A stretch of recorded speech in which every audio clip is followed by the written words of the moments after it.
Hi, it's Ashley from Sweet Dreams Bake Shop. If you make custom cookies, then you've probably been approached by someone in your life to teach them your magical cookie ways.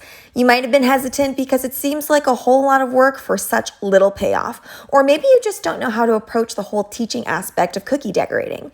I'm going to be showing you how to create a fun and approachable cookie lesson for beginners. I say specifically for beginners because if you guys like these videos, then I will make one for a more intermediate class as well as a more advanced class. As I walk you through the ins and outs of a cookie decorating class, I am going to be showing you all of my tutorials from my fall sugar cookie decorating. If you actually want to see the full decorating tutorials with instructions, then you can go ahead and click any of the links down in the description box below. So let's get into it. Tip number 1, I want to start off with all of the pertinent information that you should be including in a beginner cookie class. First of all, you are going to need to have a solid sugar cookie recipe that you are willing to share with your cookie class. Now, if you have a secret sugar cookie recipe that you don't want to share, pick something else that is reliable and that is no spread. The next thing you're going to want to do is offer a breakdown regarding royal icing or glaze, whatever medium you're using, and you really want to talk about the consistencies. This is where most people struggle. I can almost guarantee that if any of your students have tried making sugar cookies before but have failed, it's most likely due to their improper use of icing consistency. The beauty of going to a class is being able to actually see in person, right in front of you, what icing consistency really looks like. So you might spend quite a while looking at the consistency of your icing. Try not to just rush through this part because this is what's going to separate your class from any other class. Allow your students the opportunity to actually stir up the batch so they can feel what it feels like after it has been whipped. This is the best way for them to really get a feel for the proper icing consistency for different types of decorating. Some topics that you're going to want to cover is how to use a piping bag and fillet, piping and flooding, piping straight lines, and piping curved lines. You do want to stay away from 3D elements like roses. I would consider this more advanced than just a beginner level. The next thing is you want to determine class size. People are paying for your attention, so keeping your class sizes small will be a huge draw for your customers. My general rule of thumb is 6 to 8 people per teacher. If you want to host larger gatherings for birthdays, bachelorettes, then I would definitely hire on more cookie decorators to help you with that. And we're going to talk about how to pay these particular people later on in the video. The next thing you will need to do is decide what you are going to teach. The great thing about cookie classes is it's not just a one and done. It's not like you're only going to make one particular type of cookie and that's the only type of class you're going to offer. You can teach multiple beginner level classes, but do lots of different things in these beginner level classes. Aside from pertinent information that you need to include, you want to make sure that you choose a themed focus. You can either make this a skill or you can make it a particular theme.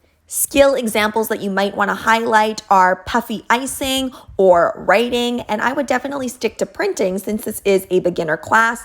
Or if you want to do a theme, then you might stick to something like seasonal things or trends or character cookies, anything that you can think of. I do recommend that you go onto Instagram and you look at what is trending. Look at all of the cookie trends. Look at what your favorite cookiers are making for their clients. That's most likely going to help you dictate what kind of classes are going to draw people in. Tip number 4 is that you're going to need to determine the duration of the class. Decide how long the class is going to be. So anywhere from 2 to 4 hours is probably average. Determine the amount of cookies you would like to decorate with your class. I think 4 to 6 cookies is probably realistic given the time frame. You also need to decide if you're going to be baking the cookies from start to finish, or are you already going to be providing the cookies already baked. That's also going to help determine how long things are going to go. I will say that if you are going to be baking the cookies and making the cookies and then icing them, you probably want to go more towards the 4-hour range. Now it's time to start talking about the logistics. You want to make sure that you limit the number of colors so that you can limit the number of piping bags that you will need to use. You could either have the class mix up their own colors and choose whatever they want, or you can have them pre-mixed. I would still keep it though to around 3 to 4 colors per person. A really big piece of advice is to be sure that you have freshly dispersed the royal icing. I don't suggest putting these into piping bags more than an hour before your class begins, because as we all know, if you put those into piping bags too quickly and you let that royal icing just kind of rest, then it isn't nicely whipped up and it doesn't pipe as well as it should, and your white will start to go translucent. You also want to make sure that you have plenty of backup cookies. You want to be able to promise your students that they will take home X amount of cookies, and if one of them breaks due to your own fault, you want to be able to provide a backup. I would make at least a dozen extras to be on the safe side, and you can always freeze these later as well. Sugar cookies last really, really well. You also want to make sure that you decide whether you're going to teach on-site or off-site.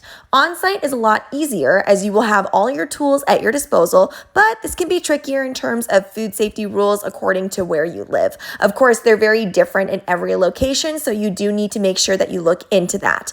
You could also rent a studio space if you wanted to host these classes, but obviously that's probably going to drive up the price of your class as a whole, and you'll always need to take down and set up and do a lot more. So that's just something to consider in case you don't have a space of your own that you can use. Despite the fact that you are going to allot 2 to 4 hours for this cookie class, or maybe more if it is a more intricate cookie, you do want to make sure that you use your dehydrator or oven to speed up the drying process. If you don't know what I'm talking about, go ahead and click that link in the right-hand corner. Just to give you an idea of how I keep my classes flowing, if it's solely decorating, it's pretty straightforward. Decorate as you would normally and demonstrate your process to the class step by step. If you're including baking, there's going to be some wait time from the chilling to the actual baking portion. You can do a few different things. During those wait times, you can provide additional lesson work on acetate sheets to get them comfortable with piping lines and other details. If you don't know what that is, it's basically a clear sheet. Think back to when maybe you were in elementary or high school and your teacher would write on an overhead. That is basically an acetate sheet. I use them all the time because you can pipe on them and they're very, very easily washable. And because they're clear, you can use a piece of paper underneath and they can actually trace whatever is underneath. So you can get them to practice outlining things or drawing things that are very, very specific.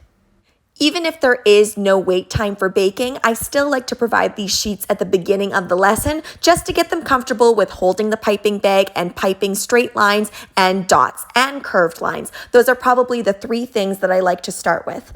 I have done it in past where if I want to get really fancy, then I host a little tea party in the middle as well. Now, obviously, this would be a whole extra cost. When I've done that tea party option, though, I will admit that was mostly for friends and colleagues. I didn't do that very much with the public. Now, let's get into the extras. These are things that might make your cookie class extra special. Truthfully, if you're clear and you're precise and they come out with beautiful looking cookies, then chances are you are going to have very, very happy students.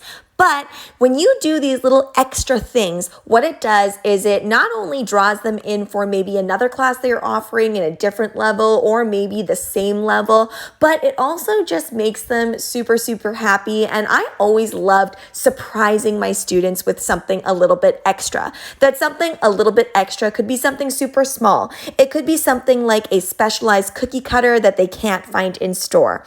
I also like to do something a little bit more just regular, but maybe not everybody does it, is include a list of my favorite places to purchase each item and explain why. People are coming to you for exclusivity and they're coming for your knowledge. So I want to make sure that I give them the inside scoop on all of the local hobby cake and cookie areas so that they know where to get their products from. So finally, let's get into the pricing. And this is always super tricky for everybody to do because pricing does vary quite a bit.